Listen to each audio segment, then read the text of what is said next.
Romains 10, 6 et 7. Mais voici comment parle la justice qui vient de la foi.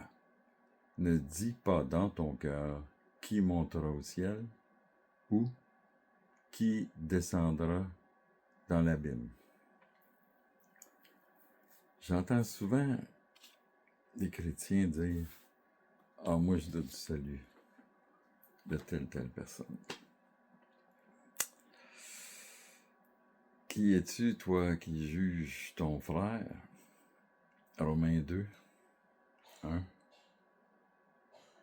Et Romains 5 nous parle on a été justifiés par Jésus-Christ. Moi, dans ma tête, ça veut dire que le salut est ouvert à tous. Tous sont appelés. Alors, si tous sont appelés, de quoi nous mêlons-nous à douter du salut des catholiques, des orthodoxes, des anglicans, l'Église, toutes les sortes d'églises, dénominations? C'est quoi le problème? Je pense qu'il faut revenir à notre premier amour envers Jésus et je vais vous lire un autre verset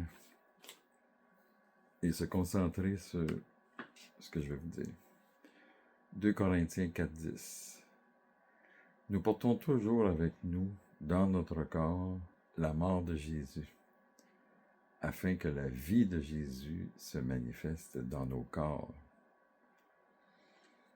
Souvent, notre vision du monde et notre vision de notre humanité comporte un certain dédain du corps. Le corps est considéré par certains comme satanique. Certains ont fait cette grave erreur parce qu'en fait, Dieu, c'est pas ça que Dieu dit. David le reconnaît bien quand il dit à Dieu qu'il est une créature merveilleuse.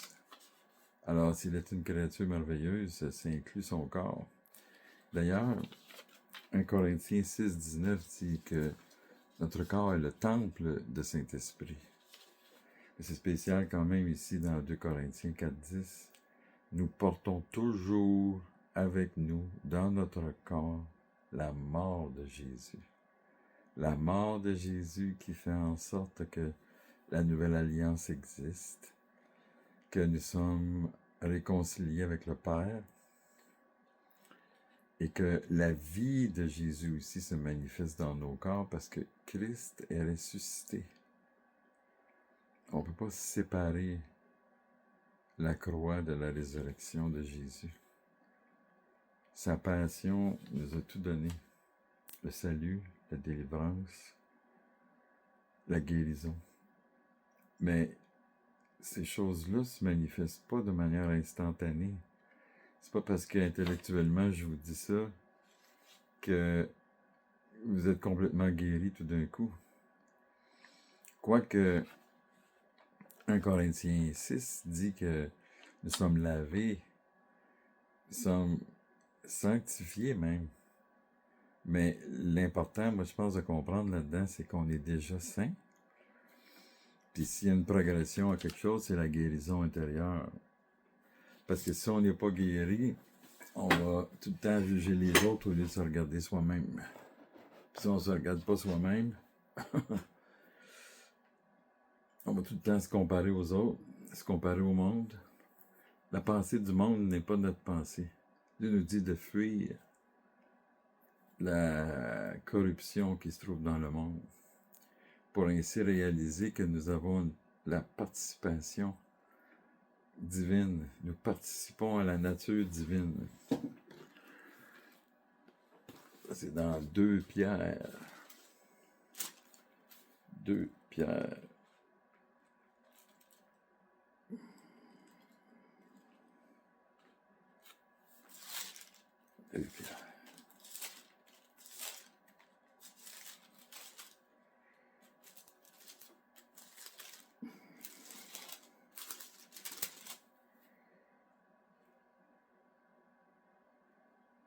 Deux Pierre 1, verset 4. Et par elle, les promesses les plus précieuses et les plus grandes nous ont été données, afin que par elles vous deveniez des participants de la nature divine, en fuyant la corruption qui existe dans le monde par la convoitise. Alors si nous fuyons la corruption qui est dans le monde, notre foi est censée d'interagir ici, là, pour qu'on puisse comprendre que Jésus a tout accompli. C'est pas un effort constant qui fait en sorte qu'on est sauvé. On retourne dans le passé quand on réalise dans le présent que Jésus-Christ est mort pour moi, puis que là on est touché, on a l'illumination, puis on dit moi, je crois en Jésus-Christ. Écoutez, c'est primordial. Si on commence pas avec ça, tout aussi bien de rester chacun chez nous et faire notre petite vie. Mais non, c'est dans le bonheur. Dieu nous a donné accès au bonheur, mais c'est par la foi.